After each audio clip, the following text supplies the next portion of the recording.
Here we are, part 2, sponsored by Goya Beans, because when Gloria eats them, the house shakes.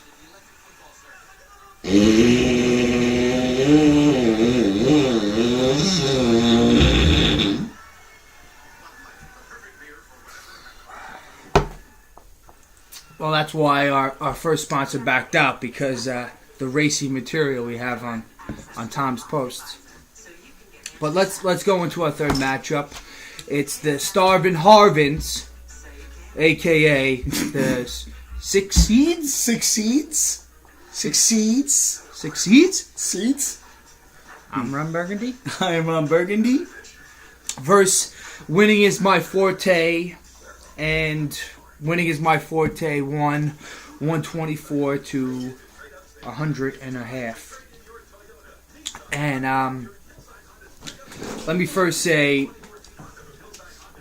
Rennie, your team performed like Bill's dick without Viagra. Without Viagra. Okay, Randall Cobb was the only player with more than 11 points on your entire team. He's not on his team anymore. And it's not on your team until you trade him away, I guess. I mean, you do that every single post.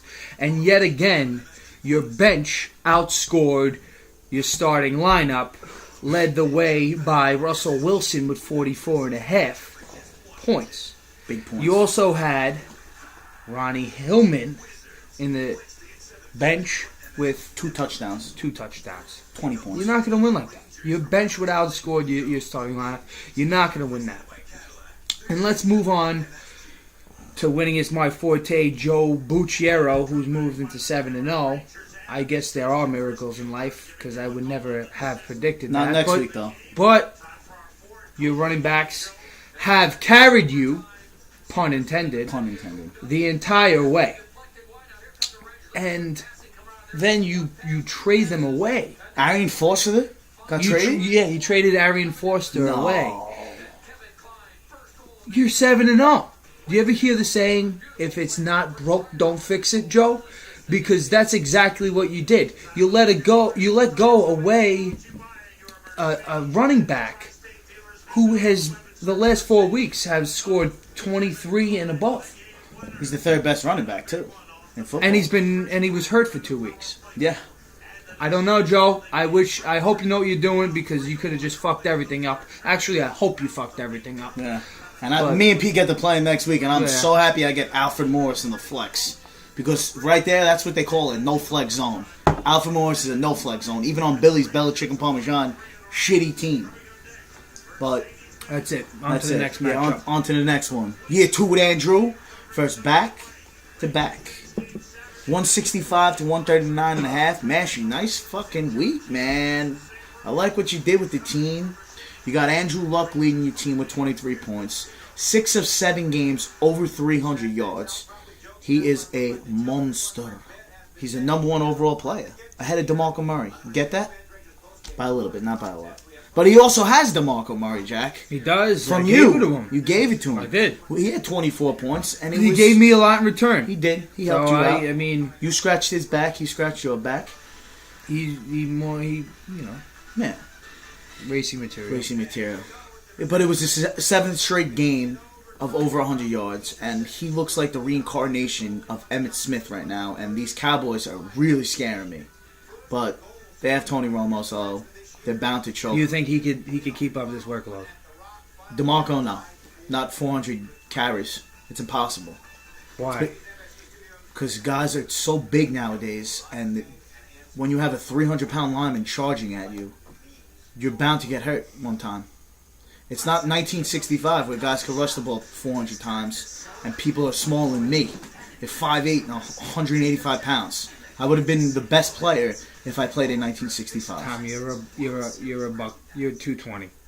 I'm 235. I would have been the best offensive lineman. You could be a tight end. I could have been the best tight end in football if I played in 1965, probably.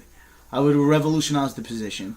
It would have been ridiculous. I had the softest hands in Throg's neck, Jack. I only said it because you were talking about 165. I'm like, well, that's way off. That's way off. But go ahead.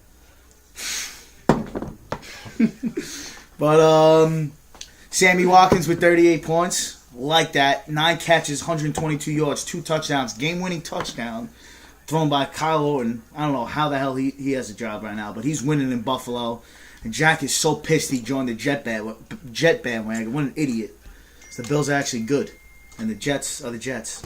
I don't live in Buffalo. Why would I be a Buffalo fan? Well, Jack, Only my idiot's father would do they're that. the only team that actually plays in New York, Jack, and you know that. Come on. Yeah, that's what my dad told me. Yeah. And you were a Bills fan for like Yeah, my dad 19 told years of me your that, life. And I realized, why would I be a Bills fan? I should have been. You should be. That's all right. Yeah, we're it's gonna all right. we're gonna get one. But Greg Olsen, 23. In the next 10 years, we'll have one. I'm not worried. Andre Ellington, 21. And Denard Robinson, who is the pickup of the week for Mashie with 23 points. Shoelace, the ex-quarterback, with 127 yards rushing and a Ohio TD. Michigan, huh? He was running there, and now he's a running back. I mean, he's great. I love him. Dynasty League. I got him in Dynasty League, so I'm rooting for him. Dynasty League. Yeah, okay, Jack. You have goofies in that league. I got goofies in that league. You might as well have a fucking, like an animal. Like an actual animal. Yeah. Well, Billy Bikes is in my league, and he's a half specimen. retard. He's a specimen. Actually, His name is Billy Bikes. he has one arm. That was messed up. That's racist. I didn't say anything that's about racist. one arm. Yeah, that's You racist. did. There's plenty of war vets with one arm. I know that's racist. That's All right. terrible. Well, let's move on then to the next matchup. A Royal Bush versus Ain't No Thing. It's not a Royal Bush, Jack. It's Drew Brees has a Royal Bush. Come on. Well, that's what I have written down. And it's not the Ain't No Things. It's Ain't No Thing. Well, it might as well be the Ain't No Things. You could put the in front of the article. No. It's Ain't No Thing. The is an article. Go ahead, Jack. Right. I'm sorry for cutting you off. 123 to 172. The Ain't No Things beat out Drew Brees and the Royal Bush. And it looks like Tass pushed all the right buttons this week. He started Chris Ivory. I don't know why, but he did. Worked out well with 26 points, 23 points, something like that. Golden Tate, 40 points. Golden Tate. That's unbelievable. And then, of course, you have the most reliable guy in football, Peyton Manning, throwing up another 32 points. You also had Roddy White and Pierre Garcon on the bench, all throwing up 20 plus. So, I'm thinking right now, Tass, it's going to be some questionable starts coming up in the next few weeks Very for you, hard. and You might not push the right buttons in the next coming weeks. Drop out of the playoff race, and then I come in there in the 6th seed. I thought Gordo was a 6th seed. That's what he said, 6 seeds. But he was asking a question. He was saying who's going to be the 6th seed, I think. No, he's saying, do we think his team's going to be the 6th seed? There's no fucking way. No way. But Rudy had a nice week as well. He had a lot of consistency from his players. Rudy had 6 guys that scored over 14 points on his team.